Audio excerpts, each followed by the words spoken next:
kendime birkaç satırla.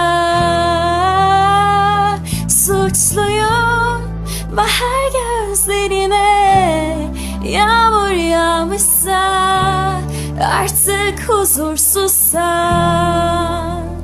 Düşerdim yamaçlarından, sapsarı saçlarından, avuçlarından. Yine de kalkar severdim, görüşün özelliği, beni kendinden kurtar.